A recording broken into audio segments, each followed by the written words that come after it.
Man,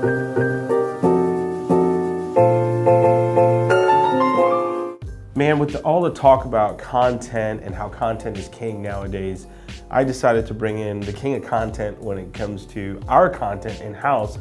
I got Mr. Kyle Downs right here with me. Kyle, man, they said 2017 was just the year of content and video.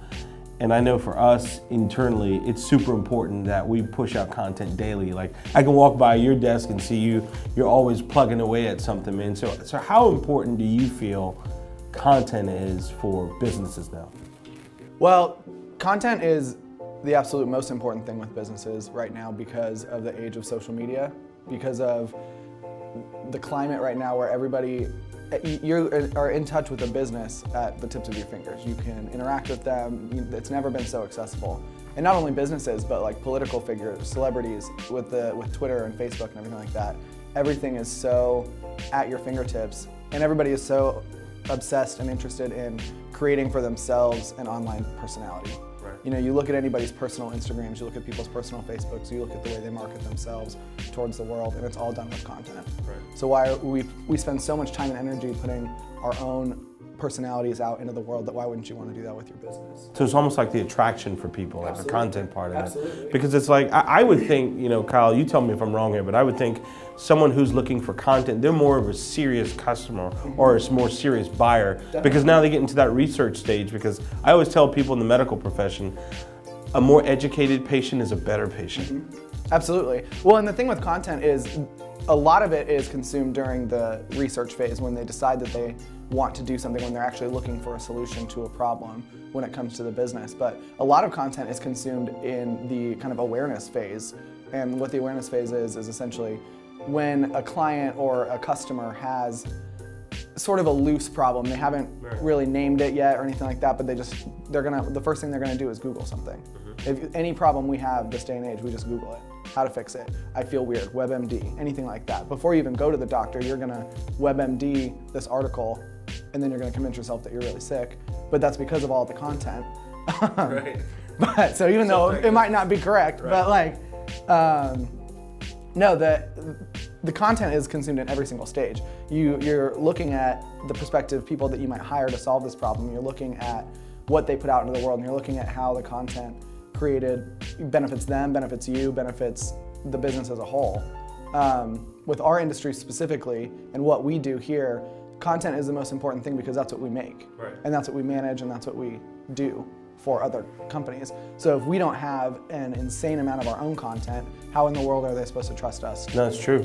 So, but how, at what point, how does a consumer know, like, I can trust that content? You remember the old saying, like, oh, if it's on the internet, it's true? Yeah, you know what I mean? absolutely. So how do you get to, like, let's just say use ourselves, for example, like VIP marketing, or, you know, our awesome creative team, Craft Creative, light bulb. Yeah. So how could we, you know, position ourselves as, like, you should believe our content, or this content is just true, not just because we wrote it? Absolutely. The content is going to speak for itself, and the content is going to create thought leaders within our industry, and that's what it is. If we release one article here and there, and people kind of stumble across it, that's not believable because they're going to look for more. The nature of the game is, I mean, half the time people read half of a blog post and they click on the next one because they get distracted by the next headline and they're like suddenly interested in that. If there is no next headline, they're just going to stop and they're going to be like, well, these people have written one thing about this. I don't know, that's not impressive, so it's not necessarily quantity, but it's the types of content that you're creating, where there's going to be blog posts, there's going to be social posts, there's an online presence, there's a personality involved with it. We do a great job with VIP and the creative team together, and like the marketing minutes are a great example because they can see you, they can see the expertise, you're talking to them one-on-one, and then if they want more information, then they can go into the blog posts. Right. That's a great option, and that's just a way of positioning ourselves as, you know, we know what we're talking about. We are professionals. You have to prove that to people. You know, you can say that you're a professional all day long. You can throw your resume at people, but the thing that matters is if they find the content relevant and useful. Now, you used one word. You said posting. I know we kind of said it loosely, and I think a lot of people, they get used to the word posting and they see no value in posting versus what we say, publishing. It's almost like, and I think we say publishing because it's everyone has the power of the New York Times or their local newspaper right in their pocket right now. So it's not like you're posting a story, you're publishing a story. So what do we say to, you know, that mom and pop or even that regional business that they think, well, I can just post on it myself, and they see no value or effort into it, because content does come into play with all that. So how can we differentiate ourselves, or what would you say to that business owner? I think that business owner is a professional in their business, and they're going to be a professional in their personal Facebook page and their personal audience. But what they're used to posting, I look at a post, like I will do a post on my own Instagram to my own personal following. Right. Because that's what, all of these people follow me because of what I specifically post.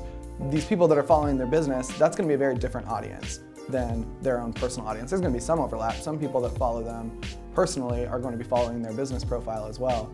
But the content that you're going to put out for your business needs to be in a completely different voice and a completely different tone than the content that you're putting out personally, because it's different and it serves different purposes. 100%. So that's where I would say, I mean, that's what we do, and that's what it's important to differentiate your content, differentiate your voice, and make sure everything that you write, film, photograph, design is so calculated towards the appropriate audience that it's really, really difficult to do that when you're just kind of posting on your own, you know, you're ghostwriting your own business essentially. I think that's awesome. I think that's all the time we have. So welcome to Content in the Conference Room. Who knows, man? This could probably be a new thing, man. We could. So that's great. You deserve very important placement.